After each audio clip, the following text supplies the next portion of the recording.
Listo.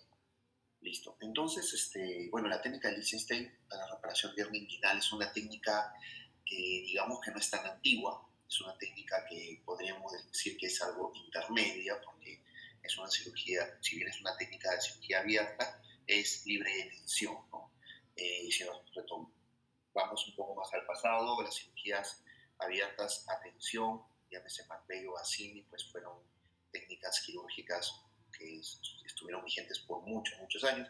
Yo tuve la oportunidad ya hace mucho tiempo, cuando ya yo era residente y bueno, interno de repente o alumno, que la cirugía a tensión todavía era parte del buen estándar, ¿no? Pero ahora, hoy por hoy, la cirugía de Liechtenstein es una cirugía que, bueno, dentro de la parte de cirugía abierta es, digamos, uno de las técnicas quirúrgicas más importantes, ¿no? Entonces vamos a ver un poco lo que es la definición.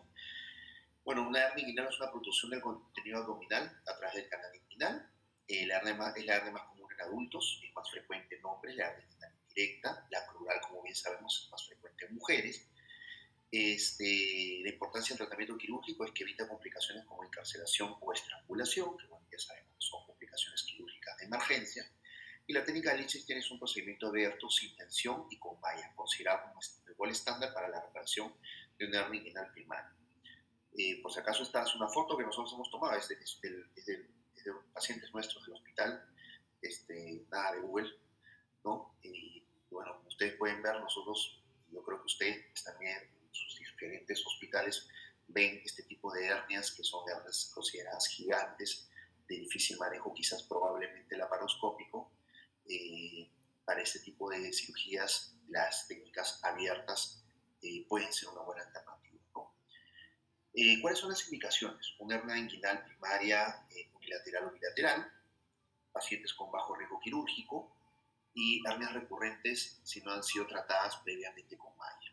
¿Okay? Esas son las indicaciones de una cirugía abierta en Liechtenstein, que son las indicaciones nuevas ahora que hay el nuevo mundo de la laparoscopía, ¿no? Entonces, estos son guías, nos hemos sacado, estas indicaciones son de la guía española de hernia, que es la vigente actualmente. Ahora vamos a ver las bibliografías que tenemos. ¿Okay? ¿Qué contraindicaciones relativas? Porque realmente absolutas no existen, ¿no? Relativas hay. Una infección activa en la zona quirúrgica, esto es algo muy importante, porque definitivamente hacer un abordaje en una zona infectada realmente hay que pensarlo dos veces, ¿no? Y hay que tener un buen manejo, y mi sugerencia es de que no se haga este tipo de abordaje en una zona infectada, ¿no?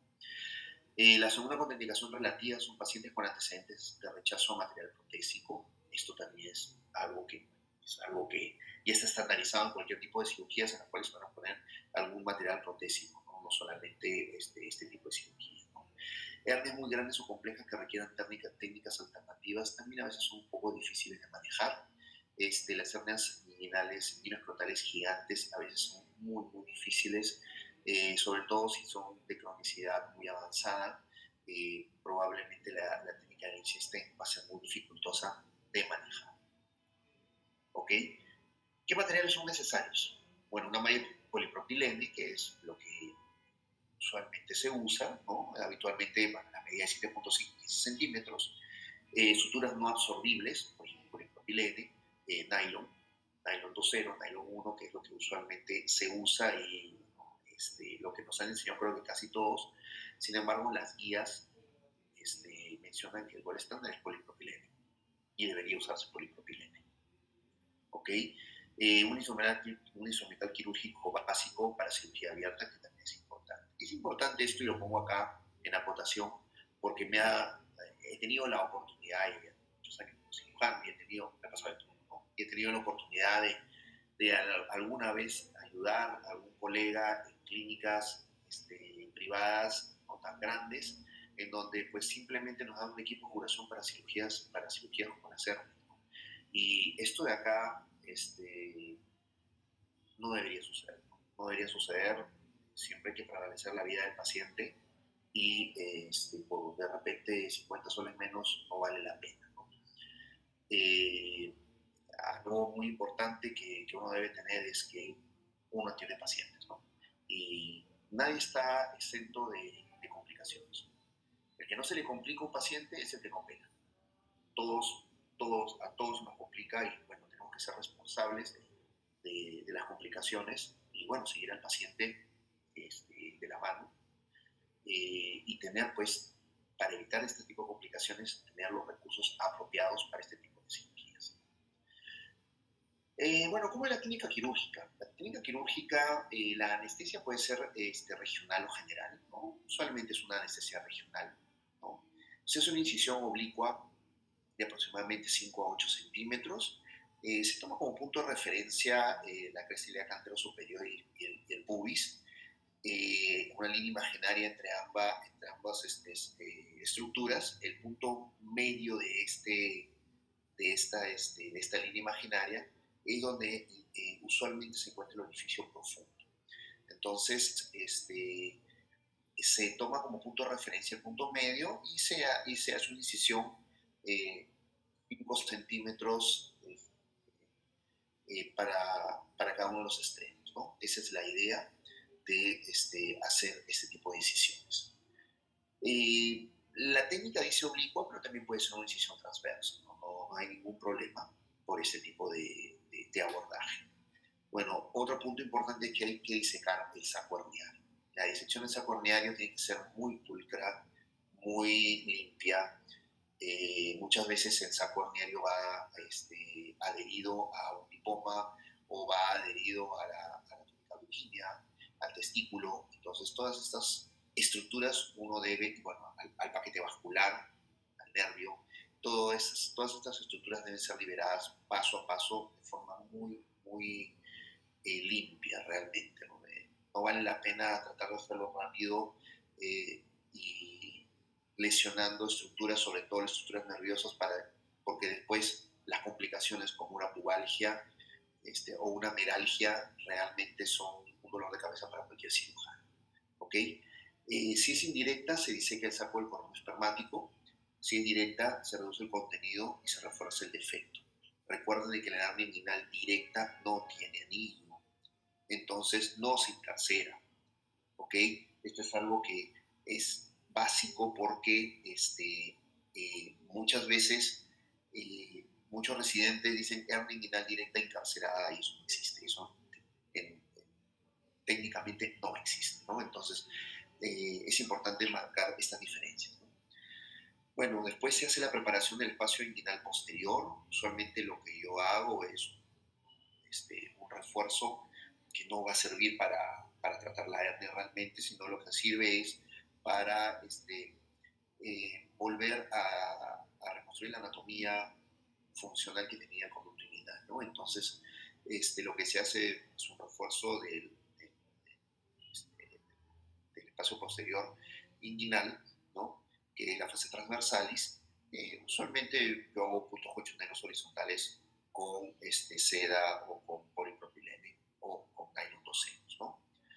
Se coloca la malla y la malla, es importante que la malla debe de ir sobre el suelo del conducto inguinal, ¿ok?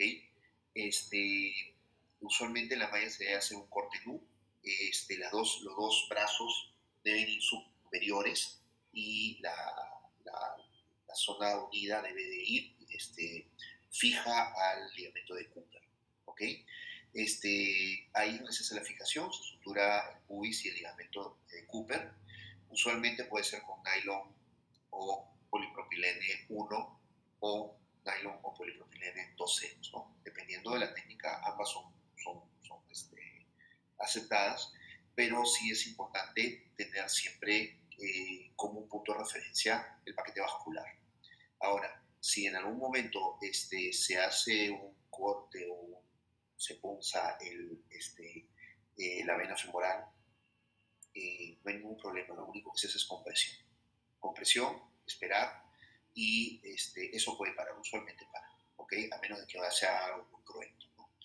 Pero sí es importante tener estos puntos anatómicos porque si no, sí podemos tener una desgracia, ¿no?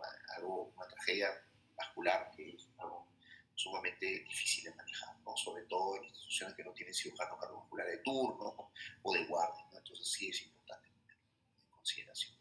Las dos U's, los dos bordes de las UCs usualmente se fijan al, al ligamento inguinal y al tendón conjunto, y, y lo que se hace también es se unen ambas a nivel medial en la zona más distal cerca al orificio profundo, ¿ok? La idea es que entre el pulpejo de dedo en la zona que se ha hecho la apertura, que no haya más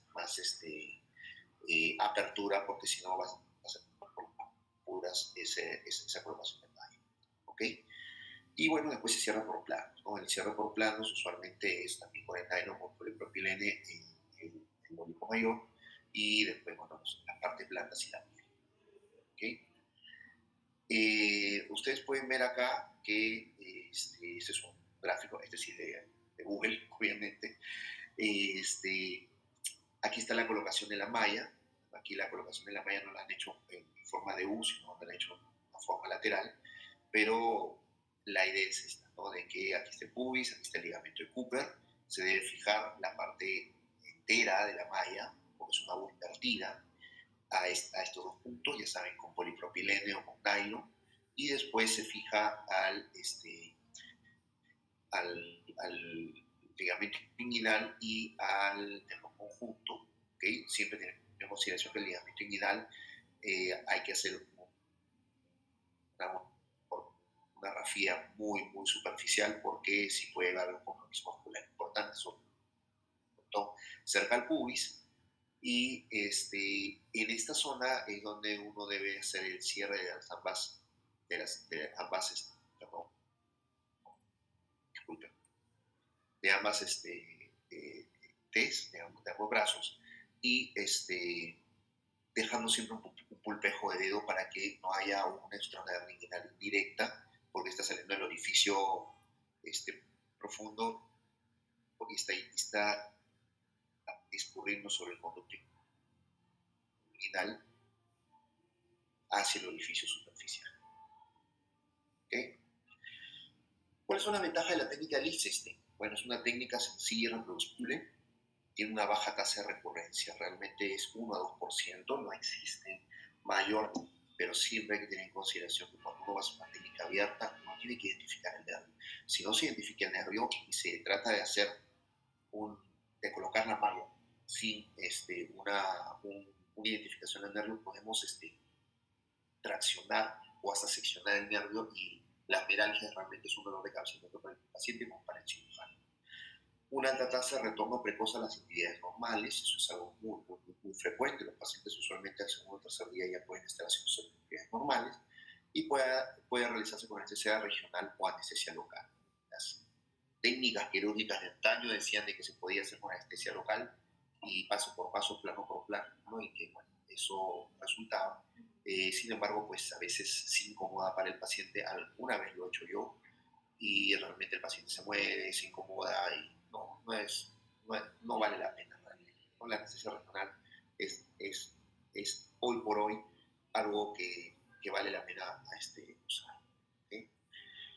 ¿Qué complicaciones posibles hay? Disculpen también para hacer esto. ¿Qué complicaciones posibles hay? Un dolor crónico inguinal. Como les dije, hay que identificar claramente el nervio. Discurre, tiene un circuito, una localización en el 99% de las veces en el mismo lugar, que es a nivel de el medial del conducto inguinal, pegado hacia el ligamento inguinal. Ahí discurre siempre el nervio crural, y esto es muy importante identificar. Seccionarlo o fijarlo con la malla va a generar un dolor crónico inguinal, meralgia, y el manejo es realmente difícil, ¿no? Infección del herido de la malla también. Recuerden siempre cambiarse de guantes cuando van a manejar la malla, aun cuando piensen que no hayan tenido un contacto con la cavidad abdominal. Es importante que esté todo totalmente estéril el manejo de la malla, ¿no? Hematomas o seromas también es sumamente frecuente, sobre todo hematomas si es que la hernia ha estado pegada a la túnica albuginea o al testículo o al cordón espermático de una manera muy difícil de disecar. Hay que tener mucho cuidado con los hematomas o los seromas. Antaño lo que hacían muchos los cirujanos era colocar un paquete de gasas y el paquete de gasas a tensión, ¿no? Con un esparadrapo de tela por lo menos 24 horas. Es factible. No vamos a decir que no es posible, pero bueno, la idea es tener una cirugía totalmente libre. Como les dije, el paquete nervioso es importante, sobre todo los hilios inguinales y el hilo hipogástrico. Ya les comenté dónde es la localización del hilo inguinal. El hilo hipogástrico es un poco más alto y usualmente uno no debe tenerlo identificado si no es que hace un abordaje del conducto inguinal sumamente extenso, ¿no? El hilo inguinal sí produce meralgias, que son dolor de cabeza para ambas partes, ya sea paciente como cirujano. El rechazo de la malla o una migración de malla eh, también es posible. Recuerden de que la malla siempre se retrae un 30%. Es decir, traten de no colocar la malla a mucha tensión o una malla exacta, porque siempre se va a retraer el 30%. Y eso que puede generar dolor por tensión, recidivas y migraciones. Entonces, eso, por favor, tengan en consideración de que siempre la malla se retrae un 30%. ¿Okay?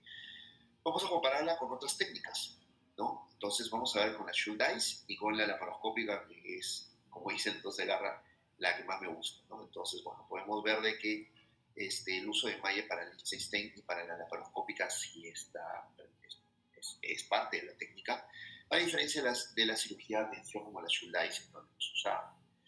Vemos que tanto la Schuldeis como la Liechtenstein son abiertas, las otras, las TEP y la TAP, son laparoscópicas, la recurrencia es más baja en la Liechtenstein que en la Schuldeis, y en las laparoscópicas las recurrencias son menos bajas que la Liechtenstein, aunque yo lo que sí he encontrado es en metaanálisis que realmente no hay diferencia estadísticamente significativa. Si nos vamos a los nuevos estudios que son los de Real World Evidence, los RWE, que son los estudios que en los últimos 2 años están adquiriendo mucha fuerza y ustedes van a escucharlos de ahora en adelante, los RWE, con mucha frecuencia, que van a estar reemplazando los ensayos clínicos realmente. Y los RWEs de comparación de técnicas de cirugías abiertas libres de tensión con cirugías laparoscópicas, hoy por hoy están demostrando de que la cirugía laparoscópica tiene menos recidiva, ¿no? Sin embargo, los metaanálisis aún mantienen que la tasa de recurrencia es similar tanto en Liechtenstein, que es una cirugía abierta sin tensión, como laparoscópica. Bueno, en conclusión, la técnica de Liechtenstein es una de las más utilizadas en el mundo para la reparación de hernia inguinal, y su baja tasa de recurrencia, facilidad de ejecución y buena tolerancia por parte del paciente la convierte en una excelente opción terapéutica. Recuerden que esta cirugía, la Liechtenstein, es más usada en pacientes con hernias programadas más que hernias que tienen un componente de emergencia, sean encarceladas o estranguladas. Recordemos de que las técnicas Liechtenstein usualmente no debería de hacer un abordaje a cavidad abdominal. Es por eso que una hernia estrangulada no podría ser manejada por ese abordaje, no solamente porque va a ser muy difícil el abordaje, sino también porque puede generar realmente complicaciones importantes como infecciones del conducto inguinal severas en pacientes que tienen perforaciones intestinales, ¿ok? Entonces sí es importante esa acotación, y bueno, la baja tasa de recurrencia sí es algo que vale la pena mencionar, ¿no? Entonces, bueno, estas son las bibliografías que he revisado, sobre todo la bibliografía de Mesías y de Castro, que eran bastante importantes porque eran las 10 recomendaciones para optimizar una técnica quirúrgica adecuada en la técnica de Liechtenstein. Y bueno, se las muestro para que si ustedes quieren ampliar un poco más sus conocimientos de esta técnica, puedan ustedes revisarlas. Realmente son bastante enriquecedoras, y eso básicamente.